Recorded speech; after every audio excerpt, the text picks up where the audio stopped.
This is America in the Morning from Westwood One. Good morning, I'm John Trout. It's Thursday, February 12th, 2026. Here's what's coming up on America in the Morning.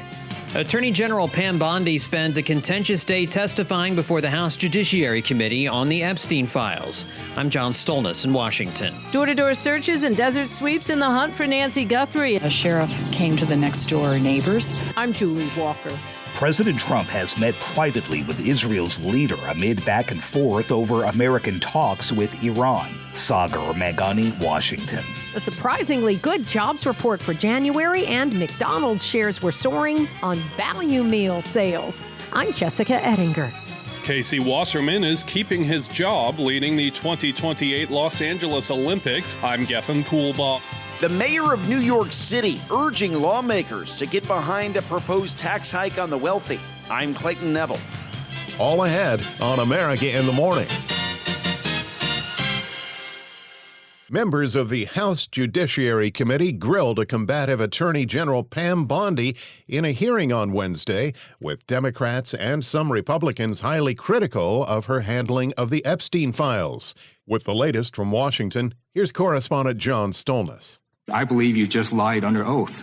There is ample evidence in the Epstein file. Don't you ever accuse me of a crime. I believe you just lied under oath. Democrats like Congressman Ted Lieu spent much of the hearing demanding answers from and leveling accusations against Bondi over the Justice Department's release of the Epstein files, with Democrat Jamie Raskin arguing the DOJ is involved in a cover-up. You redacted the names of abusers, enablers, accomplices, and co-conspirators, apparently to spare them embarrassment and disgrace, which is the exact opposite of what the law ordered you to do. Even worse, you shockingly failed to redact many of the victims' names. Bondi called Raskin a failed lawyer at one point. At the hearing were more than half a dozen Epstein survivors. Bondi said she was, quote, deeply sorry for the abuse they suffered, but Democrat Dan Goldman says those in the room have been denied the chance to provide witness testimony to Bondi's DOJ. How many of you are still willing to speak to the Department of Justice?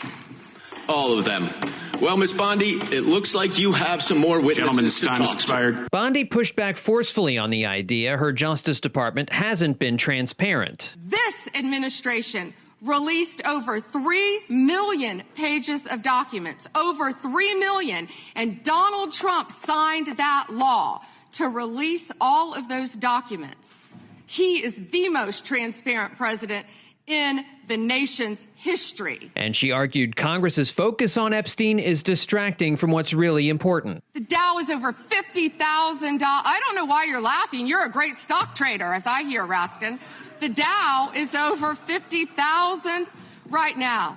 The S&P at almost 7,000. After the hearing, one of the Republicans responsible for the release of the files, Thomas Massie, reacted to his back and forth with Bondi and her testimony overall. She didn't answer anything.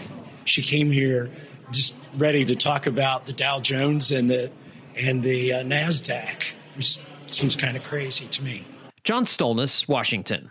The man taken into custody as a person of interest in the abduction of Nancy Guthrie in Arizona was soon after released. This as there was new activity in a crypto wallet tied to the ransom of the mother of the NBC Today Show host Savannah Guthrie. Correspondent Julie Walker reports investigators have yet to zero in on where the 84-year-old might be. Door-to-door searches and desert sweeps in the hunt for Nancy Guthrie in Arizona, last seen January 31st after family dropped her home. Barb Dutrow tells the AP she saw the FBI combing through bushes when she was jogging Wednesday. I just said, "Excuse me, may I ask you what you're doing here?" And he said that they were looking for anything that might have been thrown out of a car or come out of the trunk of be blown out of the back of a pickup or a truck. And also, where I'm staying, a sheriff came to the next door neighbors to see if I think they had any information. Authorities detained a man in Arizona Tuesday night who says he was questioned for hours before being released. The man, a delivery driver, told several media outlets he had nothing to do with last week's disappearance of the 84-year-old mother of Today Show host Savannah Guthrie. The Pima County Sheriff's Department also says it searched a location Tuesday night in a city where that man lives near the U.S.-Mexico border. The development came just hours after the FBI released images of a person wearing a full-head mask with an apparent gun on Nancy Guthrie's porch the night she went missing near Tucson. The Today Show host has been posting for her safe return. Experts say while there seem to be few leads in the investigation after more than a week, major cases often break unexpectedly. I'm Julie Walker. The top stories of the day are sponsored by Sleep Number. Save on personalized comfort during Sleep Number's President's Day sale. Their best deals are on now. Limited time, only at a Sleep Number store or sleepnumber.com. The airport forced to close as airspace surrounding El Paso was shut down. That and more when America in the Morning continues after these messages.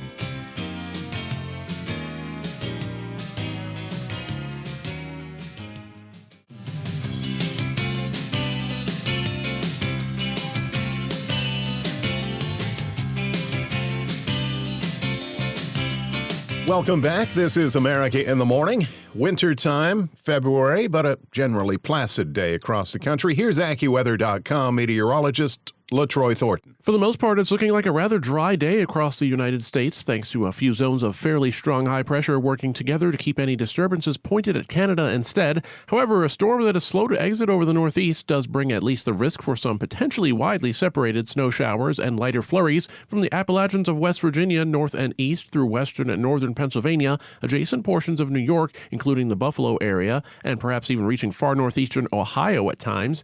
Any snow shouldn't be much to write home about, really, and maybe the most likely over western New York today. Another place where there could be some snow, and perhaps a better chance of it, is within mainly the mountainous terrain in the northern part of the Four Corners region, including mainly western Colorado and the high ground of Utah, with what's left of the storm that has brought no shortage of wet weather and high elevation snow to California this week. California does look mostly dry today, but the remaining energy from that storm helps to promote rain and snow showers from east central Nevada into Colorado, also heading toward portions of eastern Idaho and western Wyoming. However, there could be a shower reaching the Washington coastline as well before the end of the day, but that should be more likely tonight as the next storm approaches. Otherwise, many areas look to be dry today, with a warming trend for much of the plains and upper Midwest. There could be a sprinkle or two over mainly central and eastern Iowa early today from a weak disturbance, and a cold front could spark a shower towards central Florida, but both of those would be exceptions to the general rule of really not much going on today. In Aspen, Colorado, today brings some rain and snow showers with a late-day high of 46. For Indianapolis, clouds break for some afternoon sunshine, the high getting up to 45 today. That's the nation's weather. I'm AccuWeather.com meteorologist LaTroy Thornton. Follow us wherever you get your podcasts. Simply search America in the Morning in your favorite listening app. The Wall Street Journal is reporting that the Pentagon is ordering a second aircraft carrier strike group to prepare to head to the Middle East as the U.S. readies for a possible attack on Iran. This as President Trump holds a phone meeting with the leader of Israel. Washington correspondent Sagar Meghani has more.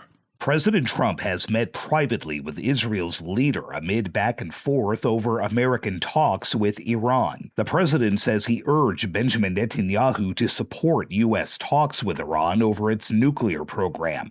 After the private meeting, the president said on social media it was a very good meeting, and he insisted negotiations continue on whether there can be a nuclear deal. Israel's been pushing for the talks to include limits on Tehran's ballistic missile program and support for militant groups. But it's unclear just how much influence Netanyahu will have over the president's approach to Iran. Sagar Meghani, Washington. Anger and confusion when the airspace surrounding El Paso, Texas, was temporarily shut down without warning this week, grounding flights. Lisa Dwyer reports with new information on why the airport was forced to close. The sudden airspace closure over El Paso, Texas, apparently stemmed from the Pentagon's plans to test a laser for use in shooting down drones used by Mexican drug cartels. That caused friction with Federal Aviation Administration, prompting the FAA to shutter the airspace over safety concerns. El Paso Representative Veronica Escobar says officials on the ground were never notified. Any impact of this magnitude needs to be communicated with clarity and with advance notice. Earlier, Transportation Secretary Sean Duffy indicated that the airspace closure was in response to an incursion by Mexican cartel drones. Drone incursions themselves are not uncommon along the southern border. I'm Lisa Dwyer. When we return on America in the Morning, disappointing new job numbers and where the employment opportunities are after these messages.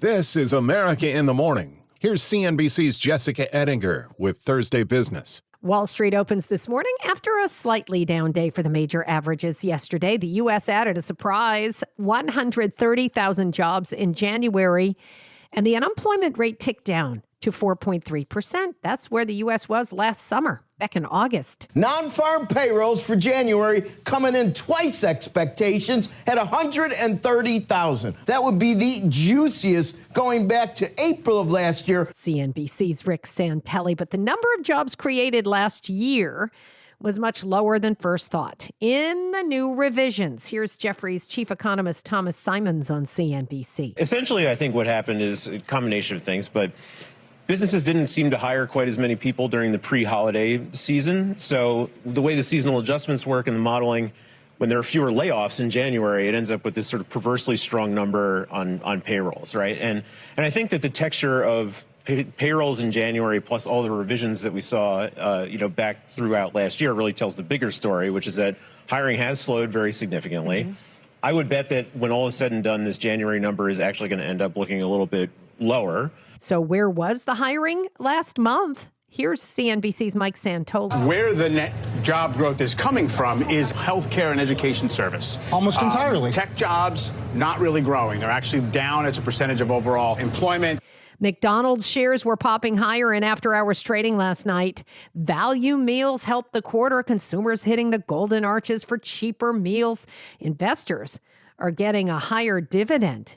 Shares of generator maker Generac soaring almost 20% yesterday on a strong outlook for this year, mostly because it's helping with data centers, but also because the weather may get more people to get generators, especially after last month's ice storm. We just didn't get a landed hurricane last year, so without the outages, that business was slower in the back half of the year. We're off to a much better start at the beginning of the year than we ended the last year. We're assuming normal outage environment comes back. We see some of that activity. It was off 90% last year over year in terms of the outages. And that's just, again, sometimes you get years like that where the weather doesn't cause outages. But for the most part, that we're assuming that's going to return to normal. Generac CEO Aaron Jagfeld on CNBC. On today's watch list, we find out how many people applied for unemployment benefits last week. Earnings are coming from Budweiser parent Anheuser-Busch, Airbnb, and DraftKings. We also get the latest on inflation at the wholesale level. This is ahead of tomorrow's CPI, the Consumer Price Index, highly watched. And today we get existing home sales numbers for January. CNBC's Jessica Ettinger. When we return on America in the Morning, New York City's mayor proposes a tax hike on the wealthy after these messages.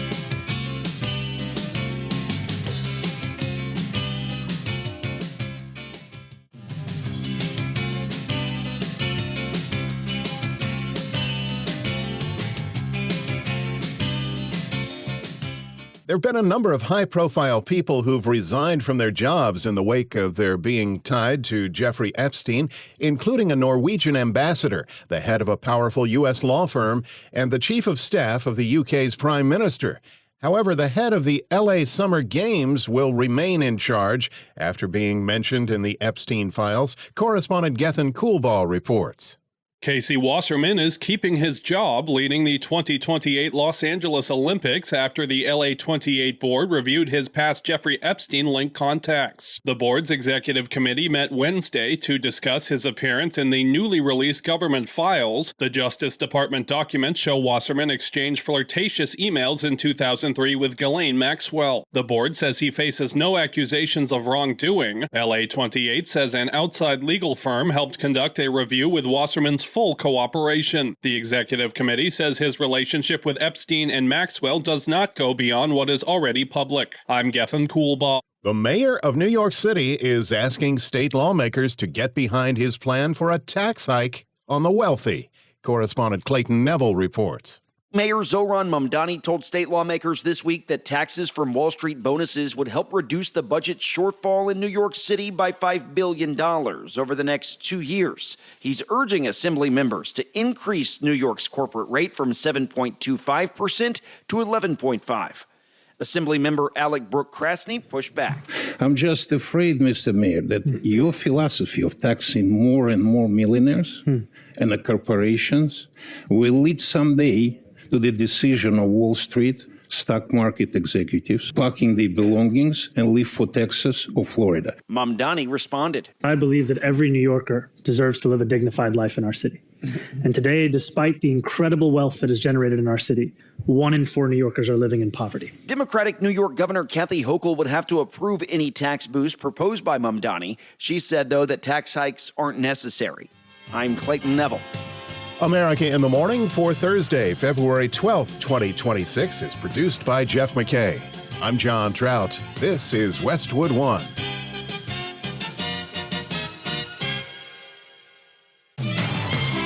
This is America in the Morning from Westwood One. I'm John Trout. Coming up this half hour. Police in Canada say they don't yet know a motive behind Tuesday's school shooting. All of Canada stands with you. I'm Jennifer King. A busy day in Congress, and now eyes shift to the Senate. I'm Clayton Neville. Congressional Budget Office's 10-year outlook projects worsening federal deficits and rising debt. I'm Lisa Dwyer. President Trump has ordered the Pentagon to buy more electricity from coal plants. I'm Sue Aller. Alex Murdaugh's lawyers are asking the South Carolina Supreme Court to overturn his murder convictions. I'm Ed Donahue. Dawson's Creek star James Vanderbeek has died at 48. I'm Haya Panjwani. Back after these messages.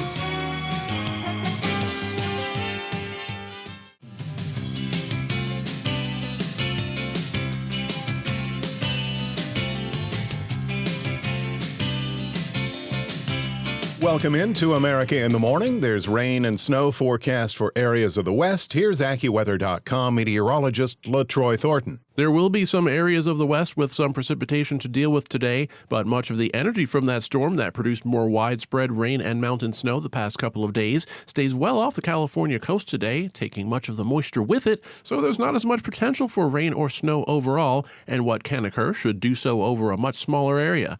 This means that much of California continues to dry out today, with showers of rain and mountain snow mostly confined to an area extending from central and eastern Nevada into northern and western Colorado. Much of this activity should be rather disorganized, with the Colorado Rockies perhaps facing the highest chance for any steady precipitation. Showers may reach as far to the north as the Idaho-Wyoming border, though, with a slight chance that a shower can even sneak on shore by the afternoon over northwestern Washington as well. That may end up being the largest area with a somewhat organized chance for wet weather in all the nation today, but the interior Northeast also faces a rather highly localized risk for a very spotty snow shower or flurry, especially from western New York toward the Binghamton area and south and west from there through western Pennsylvania. A bit of enhancement from the terrain of the Appalachian Mountains could help to extend this risk through the high ground of West Virginia, but many places in this zone could simply stay dry today thanks to the combination of drier air working in and high pressure advancing from the Great Lakes. That high pressure supports a dry day today with increasing sunshine for much of the Great Lakes region as some rather balmy conditions set in over more of the plains and Midwest, with much of the South in for a dry day as well, although parts of the Florida Peninsula may get into some showers at times. That's the weather across America. I'm AccuWeather.com meteorologist LaTroy Thornton. Follow us wherever you get your podcasts. Search America in the Morning in your favorite listening app. Canada remains in shock after an 18-year-old in a small town hundreds of miles north of Vancouver killed 2 members of her family in their home and then opened fire in a high school, murdering 9 people and injuring over 24 others. Correspondent Jennifer King reports the suspected shooter was no stranger to local law enforcement. Police in Canada say they don't yet know a motive behind Tuesday's school shooting in the remote community of Tumbler Ridge, British Columbia, that left 9 people dead, including the suspect. Royal Canadian Mounted Police Deputy Commissioner Dwayne McDonald. Officers approached the school, rounds were fired in their direction. Officers entered the school to lead the threat. Within minutes, an individual confirmed to be the shooter was located with what appeared to be a self-inflicted gunshot. Suspect has been identified as 18-year-old Jesse Van Rootselaar, who is a resident of Tumbler Ridge. McDonald said the suspect identified as female and had a history of contacts with police over mental health issues. Police had attended that residence on multiple occasions over the past several years, dealing with concerns of mental health with respect to our suspect. The victims included a 39-year-old teacher and 5 students. The suspect's mother and 11-year-old stepbrother were also found dead in their home following the attack. Police recovered a long gun and a modified handgun at the scene. I want to express my profound gratitude to the first responders, the RCMP officers who entered immediately that school, not knowing what awaited them, to the paramedics and medical staff at the Tumbler Ridge Health Center, to the teachers and the school staff who acted with extraordinary courage to protect the children in their care. Prime Minister Mark Carney addressed Parliament a day after the shooting. To the students, the teachers, the parents, every resident of Tumbler Ridge, all of Canada stands with you. Audio courtesy CTV. I'm Jennifer King. Senate Democrats are urging their fellow Republicans to speak up after a federal grand jury said no to the Trump administration's bid to indict several Democrat lawmakers for releasing a video telling U.S. troops they must refuse what they called illegal orders. Washington correspondent Sagar Meghani reports. Democrat senators say the Justice Department's failed attempt to indict lawmakers who urged U.S. troops to resist illegal orders is both a test for the chamber and the rule of law. You can refuse illegal orders.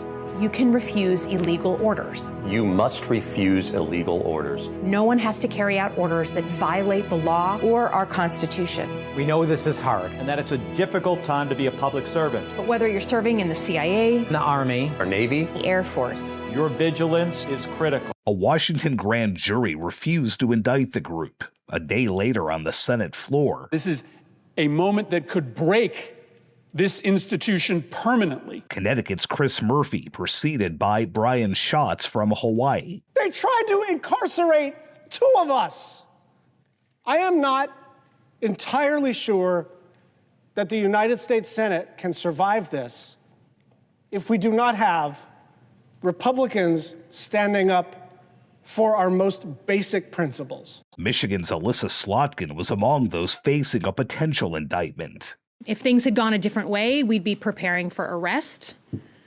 Fortunately, her attempt failed, and a group of anonymous Americans upheld the rule of law and determined that this case should not proceed. It's a high-profile failure for the Justice Department and raises stark constitutional questions about attempts to potentially prosecute people like Slotkin and fellow Senator Mark Kelly. This is not a good news story. This is a story about how Donald Trump and his cronies are trying to break our system in order to silence anyone who lawfully speaks out against them. Sagar Meghani, Washington. A busy day Wednesday in Congress as lawmakers voted on a resolution surrounding Canada that went against the Trump administration and took up a vote to avoid a government shutdown. Correspondent Clayton Neville provides an update. The U.S. House passed a resolution to disapprove President Trump's decision to raise tariffs on Canada by a vote of 219 to 211. It is time to end Trump's illegal tariffs on Canada, his tariffs on United States' biggest trading partner, Mexico, and the so-called Liberation Day tariff. Congress has the power of the purse, not the president. It's time that we take our power back from an executive who is out of control. Democratic Congressman Greg Stanton. These tariffs have led to slower job growth, a declining manufacturing industry, less investment. They've hurt our farmers, increased food costs, and these tariffs have inflicted real damage on our relationship with Canada. Congressman Jared Golden of Maine was the only Democrat to vote against the measure. Shortly before the vote, President Trump defended the tariffs in a social media post saying they've given the U.S. economic and national security. He added that no Republican should be responsible for destroying that privilege. Meanwhile, the House voted to pass the SAVE Act, potentially avoiding a government shutdown. Now, this bill, having passed the House, will now go to the Senate. And we are encouraging all of our Senate Republican colleagues who believe in this just as we do to try to get this thing through the system, to pass it there. And we're hoping that some Democrats in the Senate will come to their senses and do the right thing for the people. Otherwise, they got a lot of explaining to do, as we say down in the South. House Speaker Mike Johnson said one question remains. Will Senate Democrats continue to cater to their extreme left-wing base, or are they going to finally join the overwhelming majority of Americans on this common sense reform? Democrats and Republicans have agreed on things like mandatory body cameras and increased training for ICE agents in the legislation, but don't see eye to eye on banning agents from wearing masks and requiring agents have ID. Democratic leaders in the Senate have said those demands are deal breakers. I'm Clayton Neville. The nation's debt clock. Can it be rewound? And President Trump soft on coal. Those stories and more when America in the Morning continues after these messages.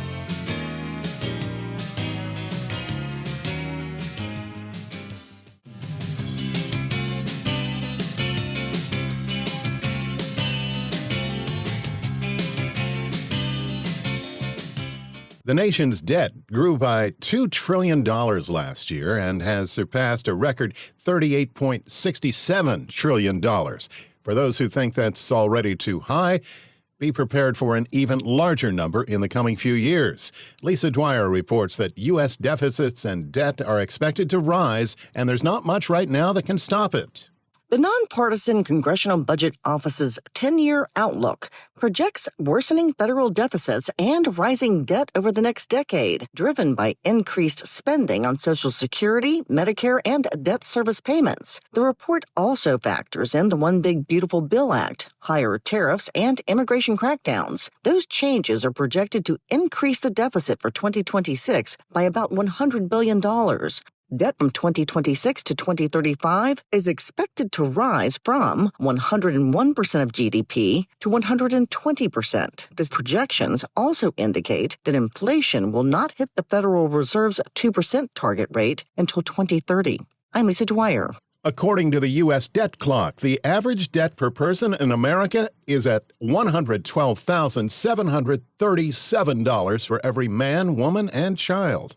The Pentagon will now purchase power from coal plants under orders from President Trump, a move that will keep coal plants open in 4 states, but at a cost.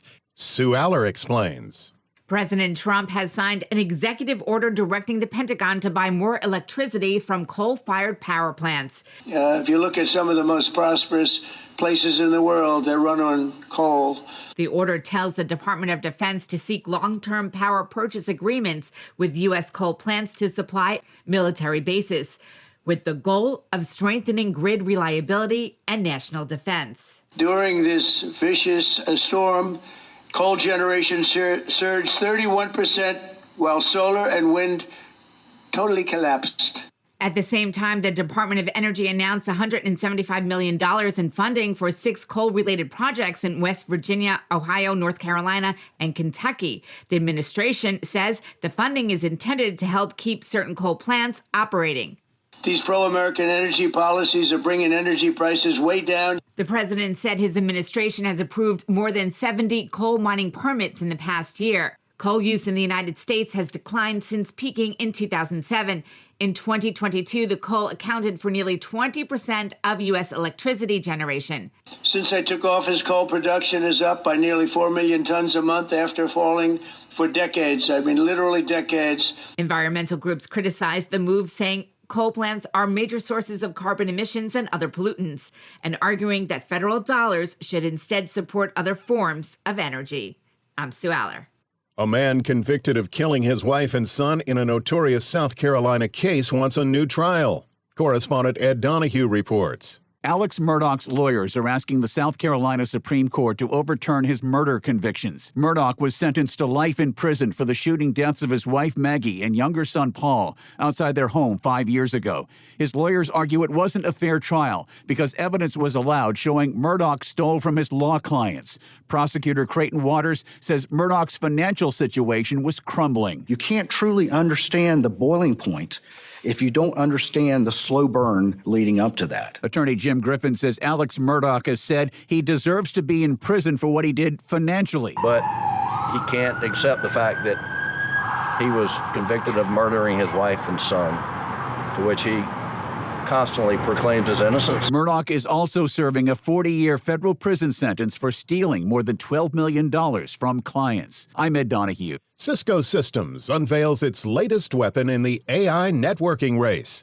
Chuck Palm has the story as the new old tech guy. The Silicon One G300 is a powerhouse switch chip packing 102.4 terabits per second of Ethernet switching capacity. That's enough bandwidth to handle massive AI clusters in the gigawatt scale for training AI models, running inferences, and even merging real-time agentic AI workloads where systems act more autonomously.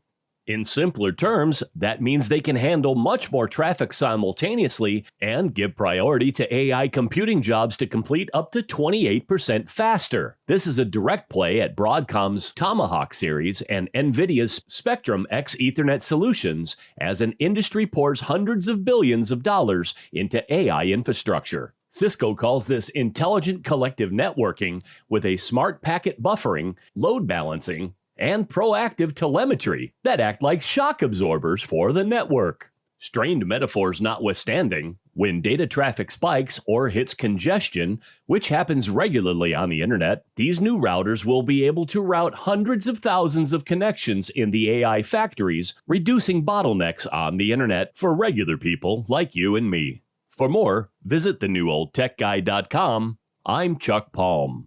Here's Thursday Sports with America in the Morning's Robert Workman.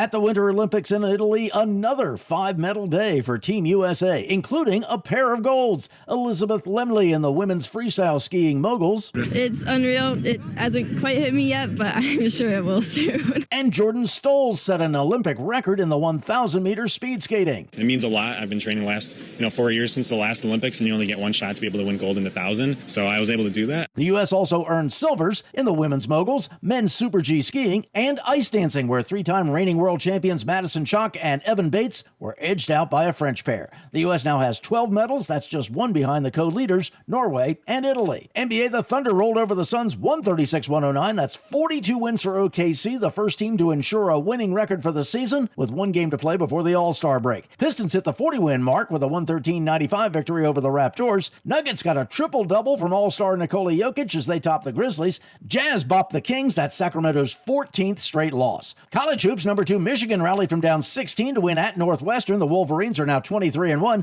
6th-ranked Connecticut improved to 23-2 with a 10-point win at Butler. And the 68th Daytona 500 comes up on Sunday. Front row qualifying last night. Kyle Busch, who has never won the Great American Race in 20 tries, will start from the pole on Sunday. Chase Briscoe, who had that spot last year, will be next to him on the front row. Tonight, the twin 150 duels will set the rest of the field. William Byron is the 2-time defending champ. That's Thursday Sports.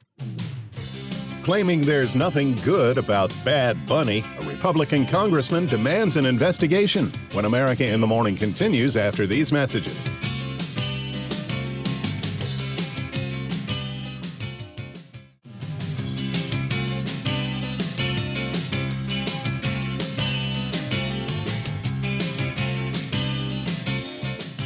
Thanks for listening. This is America in the Morning. He burst on the scene as a 15-year-old growing up for 6 seasons on Dawson's Creek and continued his career in TV and movies, including Varsity Blues. Correspondent Haya Panjwani reports on the untimely death of coming-of-age drama star James Van Der Beek. Dawson's Creek star James Van Der Beek has died at 48. Hi. Hi. I'm Dawson. You're Dawson. Yeah, I know. We met before. I'm Jen. Oh, the granddaughter from New York. Okay. Right. Wow, you look different. Known for his role in the coming-of-age drama Dawson's Creek, Van Der Beek shot to fame playing the show's lead character. Van Der Beek also appeared in Varsity Blues. This is your opportunity For here. you. Playing football at West Canaan may have been the opportunity of your lifetime, but I don't want your life. And later leaned into jokes about his own image. A statement from the actor's family that was posted on Instagram said the actor passed away peacefully Wednesday morning. Van Der Beek revealed in 2024 that he was being treated for colorectal cancer. He's survived by his wife Kimberly and 6 children. I'm Haya Panjwani. The back and forth regarding the Super Bowl halftime show continues to resonate, and now a Republican congressman is demanding an FCC investigation into the Puerto Rican rapper's performance. Here's entertainment reporter Kevin Carr. Bad Bunny's appearance at the Super Bowl was one of the most popular halftime shows of all time, with 128.2 million U.S. broadcast viewers, 4 billion global social media views, and 73 million views on YouTube and counting. On Monday, Megyn Kelly was a guest on Piers Morgan Uncensored, and she offered her unfiltered opinion about the performance. To get up there and perform the whole show in Spanish is a middle finger to the rest of America. Morgan pushed back against complaints about performing almost exclusively in Spanish. What is the national language, officially, the national language of the United States of America? I mean, English. And there's been a push for many years to make it an official. You don't have one. In March 2025, President Trump signed an executive order to designate English as the official language. However, it has not been codified into law by Congress. Morgan compared the Puerto Rican rapper performing in Spanish to opera superstar Luciano Pavarotti singing exclusively in Italian. Additional pushback from the political right came from several Republican congressmen calling for an FCC investigation into the broadcast. On Real America's Voice on Tuesday, Missouri Congressman Mark Alford said he would be speaking to the FCC. We are still investigating this. There's a lot of information that has come out about the lyrics. While Bad Bunny's lyrics do include profanity, he performed clean versions of his songs on Sunday night. I'm Kevin Carr. America in the Morning for Thursday, February 12th, 2026 is produced by Jeff McKay. I'm John Trout. This is Westwood One.